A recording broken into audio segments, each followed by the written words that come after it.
सीधे इस खौफनाक विश्लेषण की शुरुआत करते हैं। पश्चिमी उत्तर प्रदेश का बुलंद शहर, एक ऐसा इलाका जहां की आबो हवा में अक्सर वर्चस्व और ताकत की कहानियां तैरती रहती हैं। लेकिन 25 अप्रैल 2026 की रात कुछ ऐसा हुआ जिसने खुर्जा नगर के लोगों की रूह कंपा दी। जरा सोचिए, एक जन्मदिन की पार्टी चल रही है, हर तरफ खुशी का माहौल है, हैप्पी बर्थडे टू यू गाया जा रहा है, और अगले ही पल वो पूरी की पूरी पार्टी एक शमशान में बदल जाती है। अगले दिन जब लोगों ने अखबार उठाए तो हर तरफ एक ही सुर्खी छाई हुई थी। केक लगाने पर 3 हत्याएं। सुनने में बिल्कुल अविश्वसनीय लगता है ना? कोई भी इंसान यही सोचेगा कि क्या महज चेहरे पर जबरदस्ती केक लगाने जैसी छोटी सी बात इतना बड़ा रूप ले सकती है कि सीधे गोलियों की बौछार हो जाए। इसी एक सवाल ने पूरे इलाके में दहशत और सनसनी फैला दी थी। आइए इस पूरे मामले की तह तक जाते हैं। उस रात इस खूनी खेल का शिकार हुए 3 लोग कोई अजनबी नहीं थे। वो शहर के वार्ड नंबर 24 के सभासद संजय सैनी के परिवार से ताल्लुक रखते थे। पहले थे 35 साल के अमरदीप सैनी, जो सभासद संजय के चचेरे भाई थे। दूसरे उनके 32 साल के भाई मनीष सैनी, और तीसरा महज 19 साल का नौजवान आकाश सैनी, जो उनका भतीजा था और अभी अपने लिए एक नौकरी की तलाश में था। ये इलाके का एक काफी रिसुकदार परिवार माना जाता है। पार्टी में जश्न मनाते इन तीनों को जरा भी इल्म नहीं था कि मौत उनके कितने करीब आ चुकी है। उस रात घटनाक्रम इतनी तेजी से बदला कि रोंगटे खड़े हो जाते हैं। रात के ठीक 11 बजे थे। केक काटने की रस्म के दौरान कुछ दोस्तों ने जिम संचालक जीतू सैनी के चेहरे पर जबरदस्ती केक लगा दिया। बस यहीं से जीतू भड़क गया। ईगो का बहुत बड़ा टकराव हुआ और गाली गलौज के बाद जीतू वहां से चला गया। सिर्फ 15 मिनट बाद 11:15 पर घर पर मौजूद सभासद संजय सैनी को एक चेतावनी भरा कॉल आता है। वो समझदारी दिखाते हुए कहते हैं कि सुबह आकर बात करेंगे।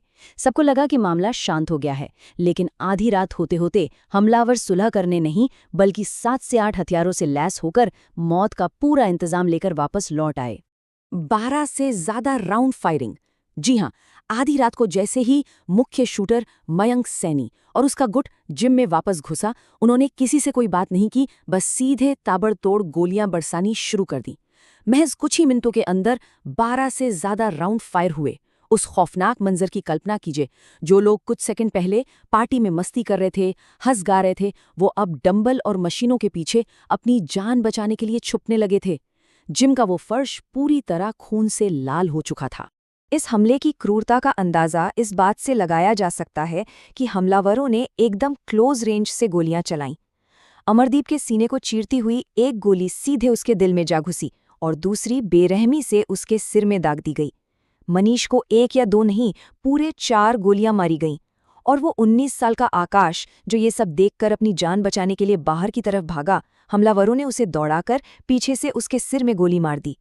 ये कोई साधारण विवाद या गुस्से में की गई हाथापाई नहीं थी, ये पूरी तरह से बेरहमी की इंतहा थी। और ये सब महज अचानक आए गुस्से का नतीजा नहीं था। हत्या के तुरंत बाद इन हमलावरों ने जो किया, वो उनके शातिर और ठंडे दिमाग को साफ दर्शाता है। पहला कदम बेहद करीब से हत्या को अंजाम देना।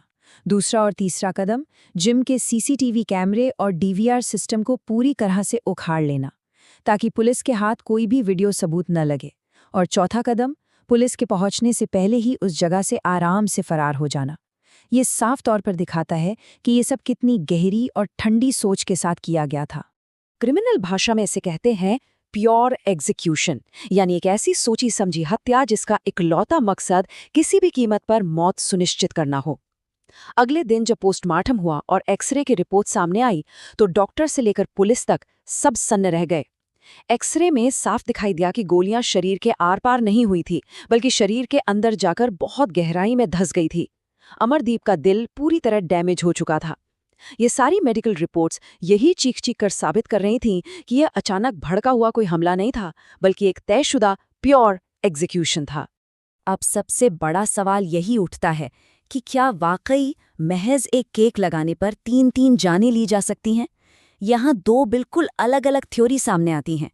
एक तरफ मीडिया की रिपोर्टिंग थी, जो इसे महज एक जन्मदिन के विवाद का नतीजा बता रही थी। लेकिन जब पुलिस ने अपनी गहराई से जांच की, तो एक बहुत ही पुरानी रंजिश का खुलासा हुआ। पुलिस जांच के अनुसार असल में ये सैनी धर्मशाला पर वर्चस्व और कंट्रोल को लेकर एक पुरानी दुश्मनी का लावा था जो उस रात फट पड़ा।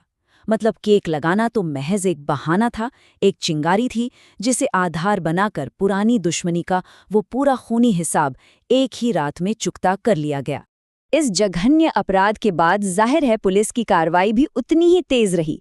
27 अप्रैल को मेरठ रेंज की डीआईजी कलानिधि नैथानी के नेतृत्व में पुलिस और स्वॉट टीम को अगवाल फाटक के पास मुख्य शूटर मयंक सैनी के छिपे होने की खुफिया जानकारी मिली। मयंक इतना बेखौफ था कि उसने खुद को घिरता देख पुलिस पर ही फायर कर दिया, लेकिन जवाबी कार्रवाई में पुलिस की एक सटीक गोली मयंक के पैर में लगी और वो वहीं धराशायी होकर पकड़ा गया।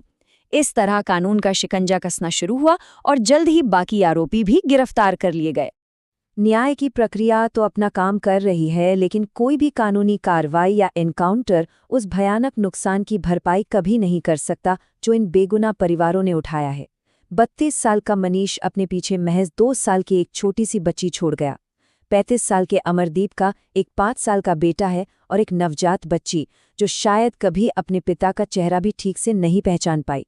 और 19 साल का आकाश जो नौकरी करके अपने परिवार का सहारा बनना चाहता था, उसके सारे सपने उसी जिम के फर्श पर चकनाचूर हो गए।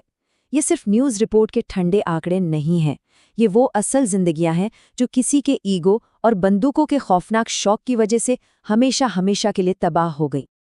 अंत में ये पूरी घटना हम सभी को एक बहुत ही गंभीर और विचलित करने वाले सवाल के साथ छोड़ जाती है। क्या ये सिर्फ एक पल के ईगो के टकराव था या वर्चस्व की कोई बहुत ही खौफनाक साजिश? जब अवैध हथियारों की ताकत और इंसान का अंधा ईगो एक साथ मिलते हैं तो उसके परिणाम कितने खौफनाक हो सकते हैं, खुर्जा की वो काली रात इसका जीता जागता सबूत है। इसी खौफनाक सच और इस गहरे सवाल के साथ आज का ये विश्लेषण हम यहीं समाप्त करते हैं।